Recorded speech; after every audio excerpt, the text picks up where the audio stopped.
सभापति महोदय, ये विभागीय संकल्प जो है नहीं, ये बहुत महत्वपूर्ण सवाल है। पूरे बिहार में लोग परेशान हैं बकास्त के नाम पर। यह जो नियमानुसार सृजित जमाबंदी और बंदोबस्ती पर यह कहा गया कि डीएम को अधिकार प्राप्त है, लेकिन इसमें नियम नहीं बताया जा रहा है।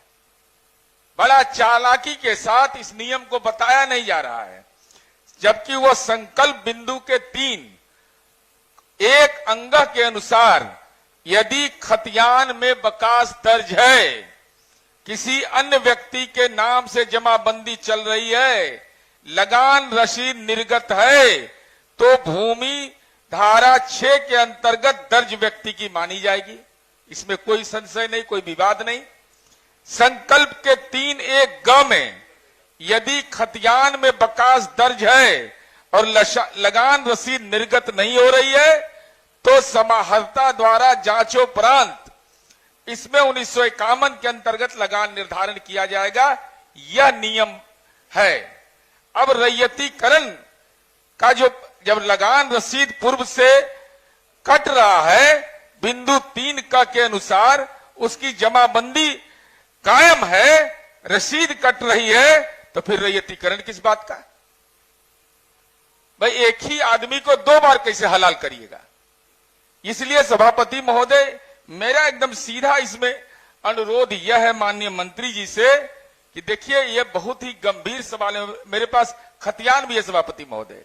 हम माननीय मंत्री जी से अनुरोध करेंगे, विभाग के पदाधिकारियों को भी बिठाइए, आप जो रेवेन्यू के वकील हैं उनको बिठाइए, और कितने गांव है बिहार में सभापति महोदय, अंग्रेज समय से कैडेस्ट्रल सर्वे हुआ और जो जमींदार लगान दे रहे थे, मालगुजारी जमा कर रहे थे, आज वो सब लोग परेशान हैं।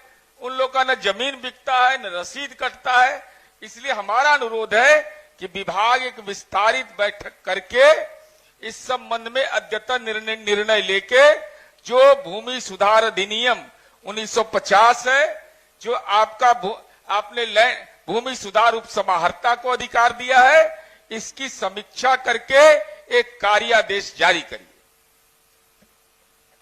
सभापति महोदय, माननीय सदस्य का चिंता उचित है, और मैं भी चाहता हूं कि इस तरह के लंबे समय से महोदय बहुत सारे मामले ये बढ़ते जा रहे हैं, जो कहीं न कहीं अराजकता का वातावरण प्रत्यक्ष अप्रत्यक्ष बन रहा है। माननीय न्यायालय का बोझ बढ़ रहा है। महोदय, हमने अपने विभाग के अंदर इस तमाम तरह के विषय पर प्रधान सचिव और सारे पदाधिकारियों के साथ बैठक भी किए हैं, और माननीय विधि विभाग के द्वारा, माननीय न्यायालय के द्वारा और उससे संबंधित लोगों के द्वारा जो अभी तक प्रगति है उसकी समीक्षा का प्रयास भी कर रहे हैं।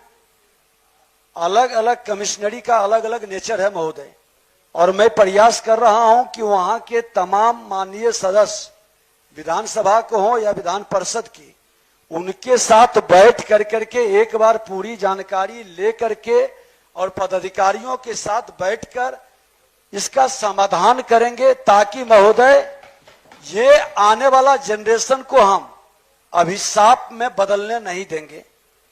हम सब की जिम्मेवारी है कि जमीन की समस्या का समाधान हम सब मिल बैठ कर करें।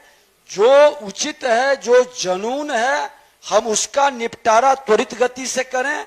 जो विवादित है उसका माननीय न्यायालय के द्वारा विवाद हल होने तक हम प्रतीक्षा करेंगे, लेकिन इसका समाधान महोदय एक नीतिगत फैसला कर करके पहले समझ लें, फिर हम लोग करेंगे। क्योंकि ये आने वाले दिन में बिहार का जमीन से जान तक जाती है, विवाद भी पैदा होता है। इसका समाधान आवश्यक है। हम इनके चिंता से, गंभीरता से ले रहे हैं महोदय।